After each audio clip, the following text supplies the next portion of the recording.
எபிரேயர் 13ஆம் அதிகாரம் 5ஆம் வசனத்தை நாம் வாசிக்க கேட்போம். நீங்கள் பண ஆசை இல்லாதவர்களாய் நடந்து உங்களுக்கு இருக்கிறவைகள் போதுமென்று எண்ணுங்கள்.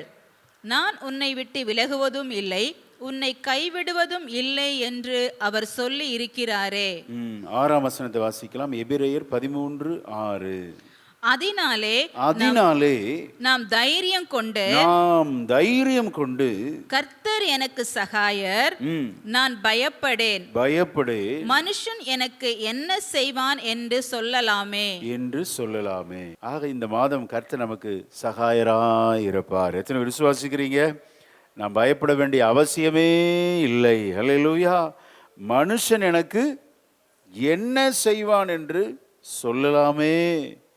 அப்போ எதினாலே ஒரு கேள்வி கேட்டு இந்த வார்த்தையை நம்ம தியானிக்க போகிறோம். அப்போ முந்தின வசனத்தை நாம் வாசிக்க கேட்டோம். ஸ்தோத்திரம். உங்களுக்கு இருக்கிறவைகள் போதுமென்று எண்ணுங்கள், நான் உன்னை விட்டு விலகுவதும் இல்லை, உன்னை கைவிடுவதும் இல்லை என்று அவர் சொல்லியிருக்கிறாரே. அப்போ வாக்குத்தத்தத்தை வைத்து இன்னொரு வாக்குத்தத்தம் சொல்லியிருக்கிறாரே என்பது ஒரு வாக்குத்தத்தம். அதை பேஸ் பண்ணி ஒரு வாக்குத்தத்தத்தை ஆண்டவர் கொடுக்கிறார். கர்த்தர் எனக்கு சகாயர். அல்லேலூயா. நான் பயப்படேன், மனுஷன் எனக்கு என்ன செய்வான். ஆக ஒருவேளை பயந்து வந்திருக்கலாம். சூழ்நிலைகளை பார்த்து நடக்கிற எல்லா காரியங்களும் வித்தியாசமாக இருக்கிறது, எதிராக இருக்கிற காரியங்களை பார்த்து பயந்து வந்திருக்கிற தேவஜனமே, கர்த்தர் உங்களோடு பேசுகிறார். நாம் சொல்ல வேண்டிய வார்த்தை, கர்த்தர் எனக்கு சகாயர். அல்லேலூயா. நான் பயப்படேன், மனுஷன் எனக்கு என்ன செய்வான். இந்த வசனத்தை வேற ஒரு கோணத்தில் நம்ம தியானிக்க போகிறோம். அப்படியே நம்ம ஸ்தோத்திரம் எதிர்மறையாக பார்த்தோம்னா அதுதான் நம்முடைய வாழ்க்கையில் அநேக விஷயம் நடக்கிறது. என்ன நடக்கிறது? கர்த்தர் எனக்கு சகாயரே இல்லை, ஆண்டவர் எங்கே போனார், ஆண்டவர் என்னை கைவிட்டுட்டார், ஆண்டவர் என்னை விட்டு விலகி விட்டார். ஸ்தோத்திரம். நான் பயப்படுகிறேன், மனுஷன் என்னை கொலை செய்ய பார்க்கிறானே.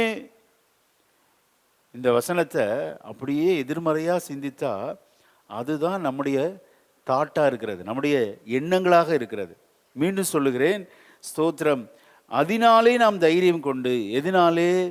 ஸ்தோத்திரம். நாம் தைரியத்தை இழந்து அநேக நேரம் சொல்லுகிறோம், கர்த்தர் என்னை கைவிட்டார், நான் பயப்படுகிறேன், மனுஷன் என்னை கொலை செய்ய பார்க்கிறானே, ஆண்டவர் என்னை விட்டு விட்டார், கைவிட்டார், ஆண்டவர் என்னை விட்டு விலகி விட்டார் என்று சொல்லி வாழ்க்கையே போதும்னு நினைக்கிறோம். அப்படிதானே? ஸ்தோத்திரம். இந்த வார்த்தையை கேட்கிற நம்முடைய இருதயத்தில் அநேக நேரம் நம்ம சொல்லியிருக்கிற ஒரு வார்த்தை எல்லாருக்கும் இருக்கிறது. என்ன வார்த்தை அது? போதும் ஆண்டவரே, என் வாழ்க்கை இதற்கு மேலே எனக்கு வேண்டவே வேண்டாம், போதும், நான் வாழ்ந்தது போதும் என்று சொல்லி நம்ம என்ன சொல்லுகிறோம்? கர்த்தர் என்னை கைவிட்டார், கர்த்தர் என்னை விட்டு விலகி விட்டார், ஆகவே நான் பயம் கொண்டு ஆண்டவர் எனக்கு உதவி செய்யவில்லை என்று சொல்லுகிறோம். மனுஷன் என்னை கொலை செய்ய பார்க்கிறான் என்று சொல்லுகிறோம். ஆண்டவர் நம்மோடு இடைபடுகிறார். அல்லேலூயா. அப்படி சொன்ன ஒரு தேவ மனிதனை நம்ம இன்னைக்கு தியானிக்க போகிறோம். எப்படி சொன்ன?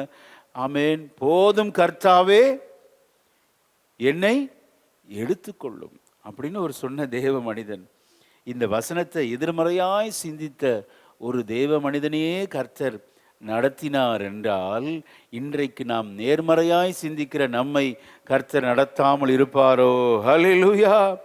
கர்த்தர் கட்டாயம் நம்மை நடத்துகிறவர். ஆமென். போதும் என்று எண்ணுங்கள். ஆனால் இவருடைய வாழ்க்கையே போதும்னு சொல்லிட்டார். வாசிக்க கேட்போம். நமக்கு தெரிந்த அறிமுகமான அந்த பக்தனுடைய பெயர் எலியா. 1 ராஜாக்கள் 19ஆம் அதிகாரம் 4ஆம் வசனத்தை வாசிக்கலாம். வனாந்திரத்தில் ஒரு நாள் பிரயாணம் போய் ஒரு சூரை செடியின் கீழ் உட்கார்ந்து தான் சாக வேண்டும் என்று கோரி போதும் கர்த்தாவே, என் ஆத்துமாவை எடுத்துக்கொள்ளும், நான் என் பிதாக்களை பார்க்கிலும் நல்லவன் அல்ல என்று சொல்லி. எபிரேயர் 13:5 நம்ம வாசிக்க கேட்டோம். உங்களுக்கு இருக்கிறவைகள் போதும்னு சொல்லுங்க. ஆனால் இவர் வாழ்க்கையே போதுன்னு சொல்லிட்டு பயந்து ஆண்டவரை விட்டு விலகி ஓடுகிறார். அல்லேலூயா. நம்ம வாக்கு தத்தத்துக்கு எதிர்மறையான ஒரு செய்தியை தான் நம்ம கேட்க போகிறோம். அப்போ இது எதிர்மறையான எண்ணங்கள் வருமா? கண்டிப்பாக நமக்கு வரும். இருதயத்தில் போதும் ஆண்டவரே, வாழ்க்கையே போதும். நடக்கிற சம்பவங்களை பார்க்கும்போது நீர் என்னோடு தான் இருக்கிறீரா, என்னை கைவிட்டு விட்டுவீரே, எனக்கு சகாயமும் இல்லை. ஸ்தோத்திரம், நான் பயந்து கொண்டிருக்கிறேன், மனுஷர் என்னை கொலை செய்ய பார்க்கிறார்கள் என்று சொல்லி இந்த வாக்கு தத்தத்தை எதிர்மறையாக எண்ணின பக்தன் எலியாவையே நடத்தின தேவன் இன்றைக்கு வாக்கு தத்தத்தை விசுவாசிக்கிற நமக்கு எத்தனை பெரிய அற்புதங்களை செய்ய அவர் வல்லவராய் இருக்கிறார். அல்லேலூயா. இந்த மாதம் நமக்கு கர்த்தர் சகாயராய் இருப்பார். விசுவாசிக்கிறீங்களா? அவர் நம்மை விட்டு விலகவும் மாட்டார், நம்மை கைவிடவும் மாட்டார், நாம் பயப்படும். அல்லேலூயா. ஆனால் நடக்கிற காரியங்களை பார்த்தா பயப்படுற மாதிரி இருக்கும். ஸ்தோத்திரம். செத்து விடுவோமோ, ஜீவன் இருக்குமா, வாழ்க்கை ஒரு கேள்விக்குறியாக இருக்கிறது என்று கலங்கி இந்த வார்த்தையை கேட்டுக்கொண்டிருக்கிற தேவ ஜனமே, பக்தன் எலியாவின் வாழ்க்கையில் இதே சம்பவம் நடந்தது. அவன் சொல்றான், போதும் கர்த்தாவே, என் ஆத்துமாவை எடுத்துக்கொள்ளும், நான் என் பிதாக்களை பார்க்கிலும் நல்லவன் அல்ல என்று சொல்லி. அப்போ இந்த வார்த்தை அவன் இருதயத்திலிருந்து வர்றது. இந்த வார்த்தைக்கு பல அர்த்தங்கள் இருக்குங்க. இந்த வார்த்தை சும்மாலாம் சொல்லலை அவர். நம்ம ஆனால் அடிக்கடி சொல்லிடுறோம் இந்த வார்த்தையை, போதும் ஆண்டவரேன்னு சொல்லி. எலியா சொன்னதுக்கு பல காரணங்கள் இருக்கிறது. இந்த வார்த்தையின் வெளிப்பாடு என்ன அப்படின்னா, தோல்வியின் உச்ச கட்டத்தில் அவன் இதை சொல்லுகிறான். தோற்று போன ஒரு மனிதன் மன விரக்தியோடு, மன அழுத்தத்தோடு, ஏமாற்றத்தோடு இருக்கும்போது சொன்ன வார்த்தை தான், போதும் கர்த்தாவே, என் வாழ்க்கை எனக்கு வேண்டாம் அப்படிங்கிறார். இதே வார்த்தையை வெற்றியின் உச்சக்கட்டத்தில் ஒருத்தன் சொல்லுகிறான். அது என்ன பாஸ்டர், வித்தியாசமா இருக்கு. தோல்வியில வேணா சொல்லலாம், வெற்றியின் உச்சக்கட்டத்தில் இருக்கும்போது போதும் ஆண்டவரே, எனக்கு வாழவே பிடிக்கலன்னு சொல்லுவாங்களா? ஒரு தீர்க்கன் சொன்ன வார்த்தையை வாசித்து தொடர்ந்து நம்ம தியானிக்கலாம். யோனாவின் புஸ்தகம் 4ஆம் அதிகாரம் 3ஆம் வசனம் வாசிக்கலாம். இப்போதும் கர்த்தாவே, என் பிராணனை என்னை விட்டு எடுத்துக்கொள்ளும், நான் உயிரோடு இருக்கிறதை பார்க்கிலும் சாகிறது நலமாயிருக்கும் என்றான். இவருடைய ஊழியம் ரொம்ப சக்சஸ். நினிவே மக்கள் ரட்சிக்கப்பட்டுட்டாங்க. இது இவருக்கு பிடிக்கல பாருங்க. ஆக வேதத்தை இப்படிலாம் நம்ம தியானம் பண்ணணும். பல விதமான சிந்தனைகள் நமக்குள்ள வருது பாருங்க. சில நேரத்தில் மன விரக்தினாலும் சொல்லுவோம். வெற்றியின் உச்சகட்டம், இவர் ஊழியமே சக்சஸ் ஆயிடுச்சு. 3 நாள் பிரயாணத்தில் மகாவிஸ்தரமான பெரிய நகரம், இந்த நினிவே ஜனங்கள் ரட்சிக்கப்பட்டார்கள். இவர் எதிர்பார்த்தது என்ன அப்படின்னா, யாருமே ரட்சிக்கப்பட மாட்டாங்கன்னு சொல்லி. ஆனால் ரட்சிக்கப்பட்டதுனால தேவன் மனம் மாறி அந்த அழிவை, ஆக்கினையை தள்ளி போட்டபடினால இவருக்கு கோபம்னா கோபம். அப்போ இங்கே நம்ம இன்னைக்கு தியானிக்க போகிற பக்தன் எலியா, தோல்வியின் உச்ச கட்டம். இந்த முந்தின அதிகாரத்தில் பார்க்குறோம், வெற்றியின் விளிம்பில் உச்சத்தில் இருக்கிறார், வெற்றியின் உச்சத்தில் இருக்கிறார். ஆனால் வெற்றியின் உச்சம் இன்னும் முடியல. ஒரே ஒரு இரவு தான் கடந்து போயிற்று. இப்பொழுது ஆமென், தோல்வியின் பள்ளத்தாக்கில் இருக்கிறார்.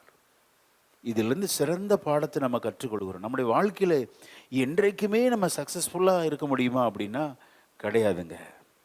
பல நேரங்களில் வெற்றியை தொடர்ந்து ஒரு மிகப்பெரிய ஒரு தோல்வி இருக்கிறது என்பதை தேவ ஜனம் அறிந்து கொள்ள வேண்டும். அல்லேலூயா.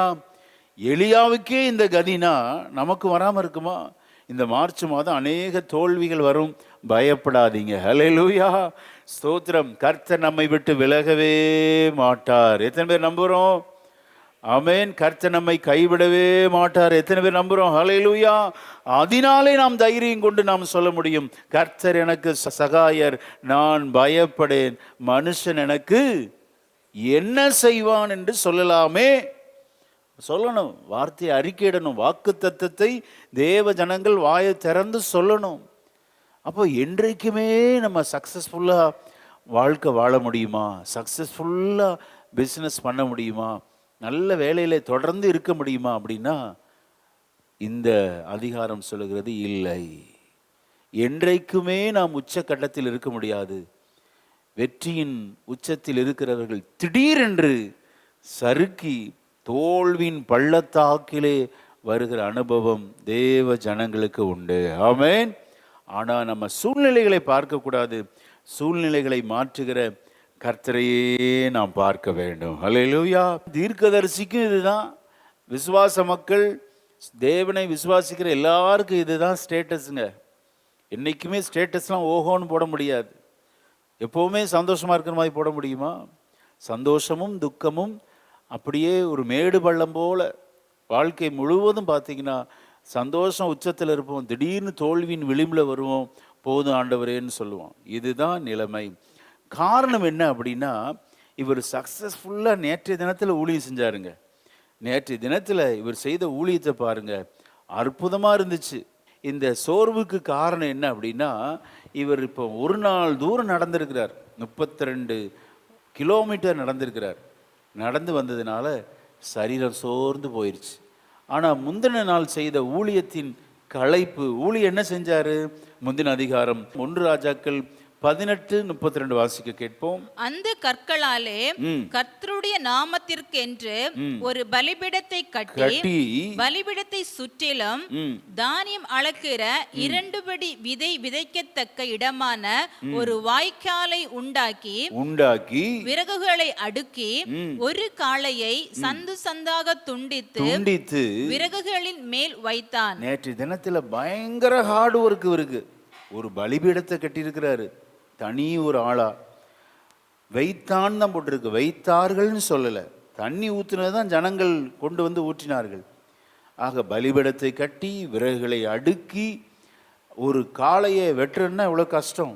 சந்து சந்தாக துண்டித்து பலிபீடத்தின் மேல் வைத்து, அப்புறம் தண்ணியை வந்து சுற்றிலும் 4 குடத்தை கொண்டு வர சொல்றது, பிறரை வைத்து வேலை வாங்குகிறான். ஆக நேற்று பகலில் முழுவதும் இருக்கு கடினமான வேலை, ஹார்ட் ஒர்க். இப்படி ஒர்க் பண்ணிட்டாரா, சரீரத்தில் ஒரே சோர்வு. மட்டுமல்ல, இந்த வேலை மாத்திரம் இல்லை, நமக்கு தெரியும் எத்தனை தீர்க்கதரிசிகளை கொன்னாருன்னு சொல்லி. எத்தனை தீர்க்கதரிசிகள் அப்படின்னா 850 தீர்க்கதரிசிகளை ஒரே ஆளாக கொண்டிருக்கிறார். வாசிக்கலாம், இது முந்தின அதிகாரம் 1 ராஜாக்கள் 18-19 வாசிக்கலாம். இப்போதும் கர்மேல் பர்வதத்திலே இஸ்ரவேல் அனைத்தையும் பாகாலின் தீர்க்கதரிசிகள் 450 பேரையும் எசபேலின் பந்தியிலே சாப்பிடுகிற தோப்பு விக்கிரகத்தின் தீர்க்கதரிசிகள் 400 பேரையும் என்னிடத்தில் கூட்டிக் கொண்டு வர ஆட்களை அனுப்பும் என்றான். இப்போ 450 + 400 850 தீர்க்கதரிசிகளை ஒரே ஆளா வெட்டுறான். இதெல்லாம் ஒரு நாள் ஹார்ட் ஒர்க்குங்க. ஒரே ஆளா வெட்டியிருக்கிறான், 850 பேரை வெட்டியிருக்கிறான். ஒரு காளையை துண்டித்து பலிபீடம் கட்டி பலிபீடத்திலே அடுக்கி, எவ்வளோ ஹார்ட் ஒர்க் பாருங்க. இது மாத்திரமா? இப்போ பெருமழையின் இறைச்சல் கேட்கப்படுகிறது என்று சொன்னபோது, ஆமேன், ஆகாப் அவன் ரதத்தில் ஏறி ஓடுறான். இவன் ரதத்தை முந்தி கொண்டு ஓடுகிறான். 32 கிலோமீட்டர் ரதத்தை முந்தி கொண்டு ஓடுகிறப்ப பாடி எவ்வளோ டயர்டாகும். அப்போ சரீரம் முழுவதும் சோர்வு, பகல் முழுவதும் வேலை, இரவு முழுவதும் ஓடி இருக்கிறான். ஓடி அடுத்த பகுதியை அவன் சேரும்போது ஒரு செய்தி வருகிறது, துர்ச்செய்தி. நாளை இந்நேரம் உன் தலை இருந்துச்சுன்னா என் பேரை மாற்றிக்கோ என்று சொல்லி எசபேல் ஒரு துர்ச்செய்தியை அவள் அனுப்புகிறாள். சரீரத்தில் முழுவதும் சோர்வு. இப்போ துர்ச்செய்தியை கேட்கறதுனால ஆவியிலும் சோர்வு, மன அழுத்தம், மனமே சோர்ந்து போகிறது. இவனிடத்திலிருந்து என்ன கற்றுக்கொள்கிறோம் அப்படின்னா, நம்ம என்னத்தான் ஹார்ட் ஒர்க் பண்ணாலும் சில ஒரு சின்ன குறுஞ்செய்தி, ஒரு SMS போதும், ஒரு வாட்ஸ்அப் செய்தி போதும், நம்மை சோர்வுக்குள்ளாக்கி விடும். அல்லேலூயா. துர்ச்செய்தி வராமல் இருக்குமா?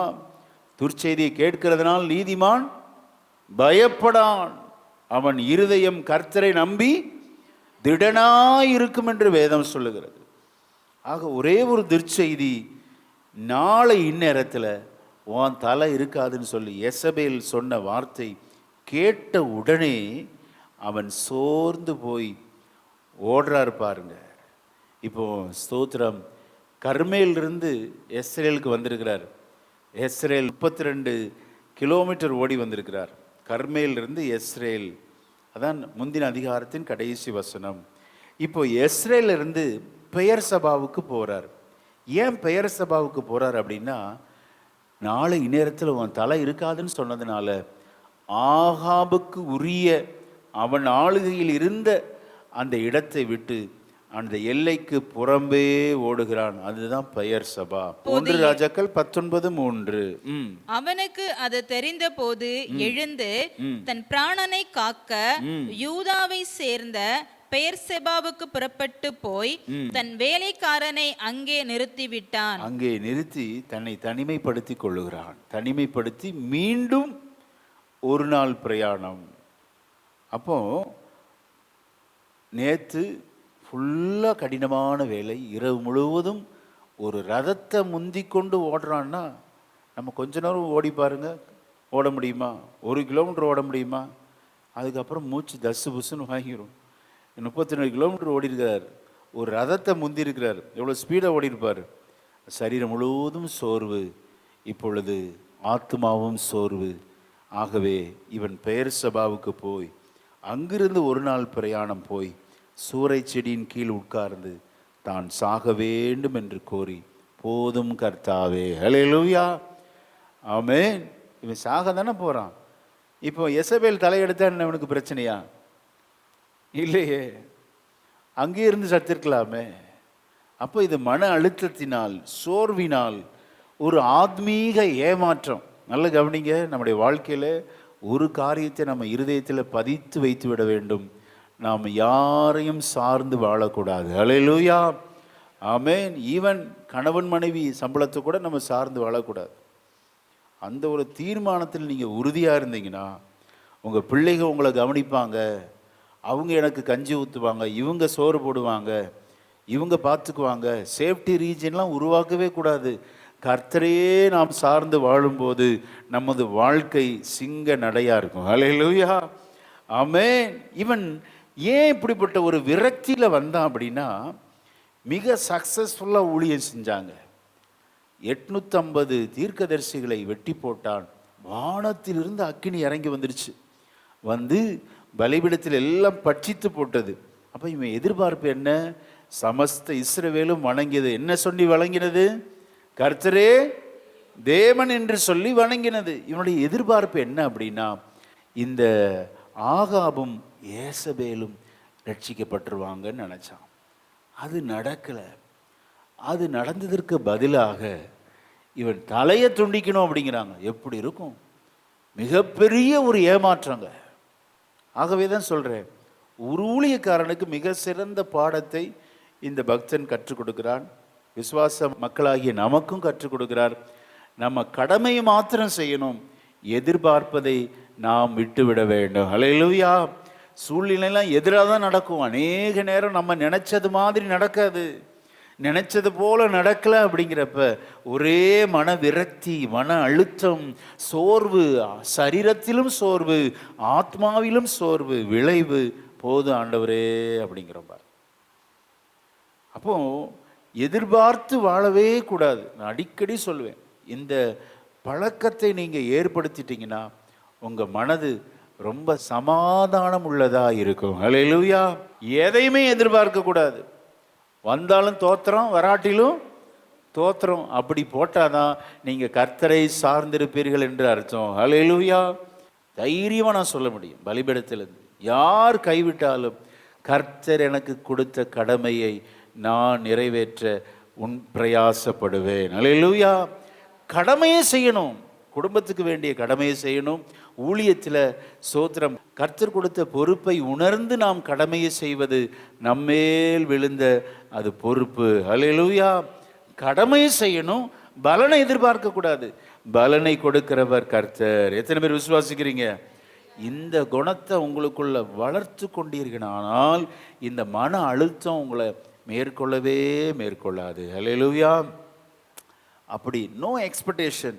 இவர் எதிர்பார்த்தாரு, இவ்வளோ சக்ஸஸ்ஃபுல்லாக மினிஸ்ட்ரி பண்ணுமே, ஸ்தோத்திரம், இப்பொழுது என் ஜீவனுக்கே கேடு வந்துருச்சு என்று சொல்லி பயந்து, நம்ம வாசிக்க கேட்டோம், தைரியம் கொண்டு கர்த்தர் எனக்கு சகாயர், மனுஷன் எனக்கு என்ன செய்வான் என்று சொல்லலாமே.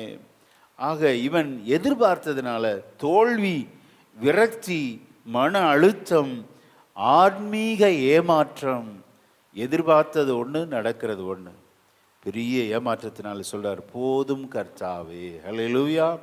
இந்த பக்தனுடைய வாழ்க்கையிலிருந்து அநேக பாடங்களை நாம் கற்றுக்கொள்ள போகிறோம். ஆமென். முதல் காரியம் என்ன அப்படின்னா, ஒரு சிறந்த பாடத்தை நாம் இந்த எலியாவிடத்திலிருந்து கற்றுக்கொள்கிறோம். எலியா சக்சஸ்ஃபுல்லாக அவருடைய ஊழியத்தை செய்து முடித்தார். அதற்கு காரணம் என்ன அப்படின்னா, கர்த்தரே தேவன் என்று முழங்கும்படி ஒரு காரியத்தை செய்து காண்பித்தார். அது எதை குறிக்கிறது அப்படின்னா, பக்தி வைராக்கியம். நேற்றைய தினத்தில் இந்த பக்தி வைராக்கியம் இன்னைக்கு நமக்கு கை கொடுக்குமா அப்படின்னா இல்லை, தோல்வி. நேற்றைய தினத்தில் சக்ஸஸ்ஃபுல்லாக பிஸ்னஸ் பண்ணியிருக்கலாம், நேற்றைய தினத்தில், போன மாதத்தில், அதற்கு முந்தின மாதத்தில், போன வருஷத்தில் சக்ஸஸ்ஃபுல்லாக பண்ணியிருக்கலாம். ஆனால் அதையே வைத்து வாழ முடியுமா அப்படின்னா இல்லை. நாம் தினந்தோறும் கர்த்தரை சார்ந்து வாழ நாம் தெரிந்து கொள்ளப்பட்டவர்கள். அல்லேலூயா. ஆமென். மன்னாவை பொறுக்கும்போது ஆண்டவர் சொல்றார், தினந்தோறும் அதிகாலையில் வா அப்படிங்கிறார். அப்படின்னா என்ன? இன்னைக்கு வர அது இருக்கு பாருங்களேன். நேற்று வச்ச குழம்பு இன்னைக்கு இருக்குதா? ஃபஸ்ட்டு ஃப்ரிட்ஜ் இருக்குது அப்படிங்கிறோம். ஃப்ரிட்ஜில் வச்சு சாப்பிட்டா எல்லா நோயும் வருது. நேற்று வச்ச குழம்பு இன்னைக்கு பிரயோஜனமாக இருக்குது அப்படின்னா இல்லையே, அது துர்நாற்றம் வீசுகிறது. அதுவும் மட்டன் சிக்கனா வாய்ப்பே இல்லை. பக்கத்தில், மூக்கு பக்கத்திலே கொண்டு போக முடியாது. சாம்பார் கூட ஏதோ பக்கத்தில் கொண்டு போயிடலாம். அது எதை குறிக்கிறது அப்படின்னா, தினந்தோறும் நமது ஆகாரத்துக்காக கர்த்தரையே நாம் சார்ந்து வாழ வேணும். அல்லேலூயா. ஆமென். ஸ்தோத்திரம். ஆனால் இப்போ நம்ம தக்காளி தொக்கு, அது பிக்கெல்லாம் வாங்கி ஒரு மாதத்துக்கு ஓட்டுறோம் பாருங்க. அப்போ உணவில் ஆகட்டும், எல்லாவற்றிலும் நாம் கர்த்தரையே சார்ந்து வாழ வேண்டும். அல்லேலூயா. ஆமென். அதுதான் நியமம். கர்த்தர் கற்றுக் கொடுத்த அருமையான பரமண்டல ஜெபத்தில் இந்த ஜெபத்தை சொல்றாரு, அன்றன்று ஆகாரத்தை இன்று எங்களுக்கு. ஆண்டவர் கற்றுக் கொடுத்த ஆகாரத்துக்காக ஜெபித்து சாப்பிட்றோமா? அப்போ டெய்லி ஃபுட்டுக்காக ஜெபிக்க சொல்றாரு. காரணம் என்ன? நேற்றைய தினத்தில் செஞ்ச சக்ஸஸ்ஃபுல் பிஸ்னஸ்னாலேயோ அல்லது நேற்றைய போன வருஷத்தில் செஞ்ச சக்ஸஸ்ஃபுல் ஊழியத்தினாலோ அதை வச்சு காலத்தை ஓட்ட முடியாது.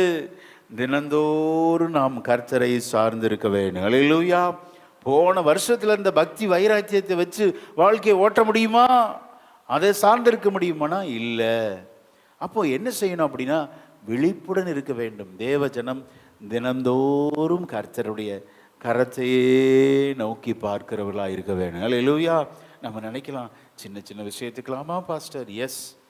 ஆவிக்குரிய வாழ்க்கையில் வளர வளர வளர தினந்தோறும் நம் கர்த்தரை சார்ந்து கொள்ள வேண்டும். அல்லேலூயா. ஆமென். கடந்த நாளில் சில சக்ஸஸ்ஃபுல்லாக நம்ம செஞ்சுருக்கலாம். அப்படி செஞ்சால் அந்த யுக்திகளை கையாளனா முடியாது. அந்த யுக்திகளை நம்ம கையாளவே முடியாது. இரண்டாவது, இவரிடத்திலிருந்து என்ன நம்ம கற்றுக்கொள்கிறோம் அப்படின்னா, ஸ்தோத்திரம், மிக ஆர்வமாக உழைத்தார். நல்லது தான். ஆனால் இப்படி விரும்பினது நடக்கலை. நம்ம உழைக்கிறோம், கஷ்டப்படுறோம், ஆனால் விரும்பினது நடக்கலையே. அப்போ தான் நமக்கு இந்த ஏமாற்றம் வருகிறது. ஏமாற்றத்தின் மிகுதினால தான் சொல்கிறோம், போதும் ஆண்டவரே. அப்போ என்ன செய்யணும்? என்னதான் பாஸ்டர் செய்யணும்? கடமை மாத்திரம் செய்யுங்க, பலனை கொடுக்கிறவர் கர்த்தர். அல்லேலூயா. ஆமென். பவுல் நட்டான், அப்பொல்லோ நீர் பாய்ச்சினான், விளைய செய்கிறவர் கர்த்தர். ஆமென். விளைச்சலை நம்ம எதிர்பார்ப்பது நல்லது தான், ஆனால் ஓவர் எக்ஸ்பெக்டேஷன் பண்ணிடக்கூடாது. இப்படி வருவாங்க, அப்படி வருவாங்க. ஆமென். மிகுதியாய் மிகைப்படுத்தி பேசுவதை, சிந்திப்பதில் நம்மை போல யாரும் கிடையாதுங்க. ஒரு உதாரணத்துக்கு சொல்கிறேன். எங்கேயாவது ஒரு குப்பையில் தீ பிடிச்சா தூரத்தில் பார்க்குறவ என்ன நினைப்பான்? ஐயோ, அங்கே ஒரு ஃபயர் ஆக்சிடென்ட் ஆயிடுச்சுன்னு சொல்லிட்டு அப்படி தான் நம்ம நினைப்போம். அடிக்கடி நம்ம இருதயத்தில் நினைக்கிற அப்படின்னா, ஒரு மிகுந்த ஒரு புகை மண்டலம் வெளியே வந்துச்சுன்னு வச்சுக்கோங்க, உங்கள் பெரிய ஏதோ ஃபயர் ஆக்சிடென்ட் வந்துருச்சு. அதை மிகைப்படுத்தி அதை யூகிப்பதில் நமது மனது ரொம்ப பலவீனம் உள்ளது. அதை நாம் மாற்றிக்கொள்ள வேண்டும். அல்லேலூயா. இது எதை குறிப்பிடுகிறது என்றால், விரும்பினது நடக்கலை அப்படிங்கிறப்ப நம்ம ஏமாற்றம் அடையக்கூடாது. தொடர்ந்து நாம் முயற்சி எடுக்க வேண்டும். அல்லேலூயா. தொடர்ந்து நாம் கர்த்தரை சார்ந்திருக்க வேண்டும். அடுத்தது, கர்த்தர் வைத்த இடத்திலிருந்து விட்டு விலகி ஓடக்கூடாது. அல்லேலூயா. இந்த இடம்னா இன்னொரு இடம், வேற இடத்த நம்ம ஷிஃப்ட் பண்ணலாம், அங்கே ஓகோன்னு வாழ்ந்துடலாம் நினச்சிடாதீங்க. கர்த்தர் உங்களை எங்க வைத்திருக்கிறாரோ அதே இடத்தில் நாம் இருந்து சாதிக்க பழக வேண்டும். ஆமென், ஸ்தோத்திரம். அது ஊழியர்களுக்கும் நல்ல ஒரு பாடத்தை கற்றுக் கொடுக்கிறார். விசுவாச மக்களாகிய நமக்கும் கர்த்தர் நமக்கு சிறந்த பாடத்தை கொடுக்கிறார். நமது கண்கள் கர்த்தரை விட்டு விலகுச்சுன்னா கஷ்டங்க. தவறான பாதையில் நம்ம போய் தவறான முடிவுகள் எடுத்து வாழ்க்கையே சேதமாகிரும். ரொம்ப ஜாக்கிரதை. கர்த்தர் உங்களை வைத்த ஸ்தானத்தில் இருந்து விட்டு விலகி ஓடாதீர்கள். ஆமென். இந்த தேவ மனிதன் கர்த்தரையே பார்க்க வேண்டும். இப்பொழுது ஏசபேலின் துர்ச்செய்தியை பார்த்துட்டான், அவ்வளோதான், முடிஞ்சிருச்சு. ஆண்டவரே பார்க்க வேண்டிய நம்ம வாட்ஸ்அப்பில் வருகிற குறுஞ்செய்தியை பார்த்து இப்படி தவறான முடிவுகளை எடுக்கிறோமே. இன்றைக்கு ஆண்டவர் தீர்க்கமாக பேசுகிறார். நம்முடைய கண்கள் கர்த்தரையே பார்க்க வேண்டும். அல்லேலூயா, ஆமென். மெடிக்கல் ரிப்போர்ட் அதை பார்த்து இதை பார்த்து நடக்கிற சூழ்நிலைகளை பார்த்து சோர்ந்து போகாதீங்க. கர்த்தர் நமக்கு சகாயராய் இருப்பார். விசுவாசிக்கிறீங்களா? அல்லேலூயா. இவனை தட்டி எழுப்பி ஆண்டவர் இங்கே குறை சொல்லலைங்க. ஏன்னா எல்லா மனிதர்களும் பலவீனம் உள்ளவர்கள். நமக்குள்ள சோறு வராமல் இருக்குமா? பேசுகிற எனக்கும் நாளைக்கு என்ன சம்பவிக்கும்னு தெரியாது. அங்கே சோர்வுகள் வரும், எதிர்பார்த்து தான் இருக்கணும். துர்ச்செய்தி வரும், ஏமாற்றங்கள் வரும். வெற்றியின் உச்சத்தில் இருக்கிற நம்ம திடீரென்று தோல்வியை தழுவ 100% வாய்ப்பு இருக்கிறது. எதிர்பார்த்து தான் வாழணும். ஆனால் ஆண்டவர் நம்மை குற்றப்படுத்தாதவர். அல்லேலூயா. இவனை குற்றப்படுத்துறாருன்னா இல்லை, தட்டி எழுப்பி எழுந்திருந்து போஜனம் பண்ணு. நீ பண்ண வேண்டிய பிரயாணம் வெகு தூரம். இன்னைக்கு ஆண்டவர் உங்களோடு பேசுகிறார். போது நான் சொல்லிட்டு இருக்கிறீங்க, உங்களை கொண்டு ஆண்டவர் அநேக காரியங்களை செய்ய போகிறார். விசுவாசிக்கிறீங்களா? அந்த வசனத்தை வாசிக்கலாம். 1 ராஜாக்கள் 19:7 வாசிக்கலாம். கர்த்தருடைய தூதன் திரும்ப 2ஆம் தரம் வந்து அவனை தட்டி எழுப்பி எழுந்திருந்து போஜனம் பண்ணு, நீ பண்ண வேண்டிய பிரயாணம் வெகு தூரம் என்றான். அல்லேலூயா. நீங்கள் பண்ண வேண்டிய பிரயாணம் வெகு தூரம். ஆமென். உங்கள் வாழ்க்கை இன்றோடு முடிந்து போவது அல்ல. உங்களை கொண்டு ஆண்டவர் அநேக காரியங்களை செய்யவிருக்கிறார். அவருடைய திட்டத்தின் மையத்தில் இருக்கிறீங்க. இன்னைக்கு போதும்னு சொல்லலாம். உங்களுடைய முடிவு மகிமையாக இருக்கும் என்று கர்த்தருடைய ஆவியானவர் இந்த மார்ச் மாதம் உங்களோடு இடைப்பட்டு கொண்டிருக்கிறார். விசுவாசிக்கிறீங்களா? அல்லேலூயா. நீ போதும்னு சொல்லாத. கர்த்தர் வைத்த இடத்தை விட்டு ஓடாது. அதே இடத்தில் கர்த்தருடைய கரங்களையே நோக்கிரு, அவரையே சார்ந்திரு. உன் கடமையை மாத்திரம் செய், மீதியை கர்த்தர் பார்த்து கொள்வார். அல்லேலூயா. போதும்னு சொன்னவனை மரணமே காணாமல் படி உயிரோடு எடுத்துக்கொண்டார். அல்லேலூயா. எத்தனை உன்னதமான அனுபவம் பார்த்தீங்களா? இன்னைக்கும் வாழ்க்கை போதும்னு சொல்லி வந்திருக்கிற உங்களுடைய வாழ்க்கையில ஸ்தோத்திரம், மகிமையான ஒரு முடிவை கர்த்தர் வைத்திருக்கிறார். விசுவாசிக்கிறீங்களா? இது அப்படியே நடக்கும். அப்ப நம்ம சொல்லலாம், தைரியம் கொண்டு சொல்லலாம், கர்த்தர் எனக்கு சகாயர், மனுஷன் எனக்கு என்ன செய்வான் என்று சொல்லலாமே. அல்லேலூயா, ஆமென். ஆக நம்மை ஒருபோதும் ஆண்டவர் குற்றப்படுத்த மாட்டார். நமக்கு பலவீனங்கள் வரும், நமக்கு சோர்வுகள் வரும், மன அழுத்தம் வரும், தோல்வியின் பள்ளத்தாக்கு வருங்க. இதெல்லாம் இருக்கிறது, இல்லைன்னு சொல்லலையே. எலியா என்பவன் நம்மை போல பாடுள்ள மனுஷன். யாக்கோபு 5ஆம் அதிகாரம் 17ஆம் வசனத்தை வாசிக்கலாம். முதல் பகுதியை மாத்திரம் வாசிக்கலாம். எலியா என்பவன் நம்மை போல பாடுள்ள மனுஷனா இருந்தும் மழை பெய்யாதபடிக்கு கருத்தாய் ஜெபம் பண்ணினான். அப்பொழுது 3 வருஷமும் 6 மாதமும் பூமியின் மேல் மழை பெய்யவில்லை. எலியா என்பவன் நம்மை போல என்று யாக்கோபு பக்தனையும் சேர்த்து சொல்றார், புதிய ஏற்பாடு விசுவாசிகளையும் சேர்த்து சொல்றார் பாருங்க. அப்போ என்னத்தான் எலியா நேற்றைய தினத்தில் மிகப்பெரிய சக்சஸ்ஃபுல்லாக அவர் ஊழியம் செய்தாலும் அடுத்த நாளிலே தோல்வியின் ஆமேன் பள்ளத்தாக்கில் இருந்த அனுபவம். அவர் நம்மை போல பாடுள்ள மனுஷன். அல்லேலூயா. ஆக நமக்கு இந்த உலகத்தில் பாடுகள் இருக்கிறது, தோல்வி இருக்கிறது. எதிர்பார்த்து வாழுங்க, கடமையை மாத்திரம் செய்யுங்க. உங்கள் மனைவிக்கு செய்ய வேண்டிய கடமை, உங்கள் பிள்ளைகளுக்கு செய்ய வேண்டிய கடமை, பெற்றோருக்கு செய்ய வேண்டிய கடமை, சபை ஊழியத்தில் விசுவாசிகளுக்கு செய்ய வேண்டிய கடமையை ஒரு ஊழியன் செய்யும்போது மீதியை கர்த்தர் பார்த்து கொள்வார். அல்லேலூயா. விளைச்சல் இருக்கா? கண்டிப்பா இருக்குங்க. எல்லாவற்றையும் ஆண்டவர் விலாவாரியா நமக்கு விளக்கி காண்பிக்க மாட்டார். அதை சொல்லி முடிக்க விரும்புகிறேன். இவன் செய்த ஊழியத்தில் விளைச்சல் இருந்தது, ஆனா இவனுக்கு சொல்லலை. சுனேமியால் எலிசாவின் பாதத்தில் வந்து கண்ணீரோடு நிற்கும்போது எலிசா சொல்லுவார், ஸ்தோத்திரம், அவளை ஒன்றும் சொல்லாதே, அவளுடைய இருதயத்தின் பாரத்தை கர்த்தர் எனக்கு சொல்லலை அப்படிம்பார். எல்லாவற்றையும் சொல்லுவாரா தீர்க்கனுக்கு? இல்லை. அப்போ எல்லா வெளிப்பாடு இருக்குமா? எலியாவுக்கே இல்லை, அப்போ நமக்கு எப்படிங்க இருக்கும்? இதன் பின்னணியிலே கர்த்தர் 7000 ஆத்துமாக்களை உருவாக்கி வைத்திருந்தார். அல்லேலூயா, ஆமென். இவன் சொன்னான், நான் ஒருவன் மாத்திரம் அப்படிங்கிறான்.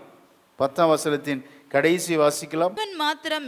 நான் ஒருவன் மாத்திரம் மீதியாய் இருக்கிறேன், என் பிராணனையும் வாங்க தேடுகிறார்கள் என்றார். 14 கடைசியிலும் பாருங்க, நான் ஒருவன் மாத்திரம் மீதியாய் இருக்கிறேன், என் பிராணனையும் வாங்க. இதே டேப் ரெக்கார்டர் மாதிரி அந்த சோத்திரம் அது மீண்டும் மீண்டும் பாடிக்கிட்டே இருக்கும் பாருங்க. நான் ஒருவன் மாத்திரம், நான் ஒருவன் மாத்திரம்.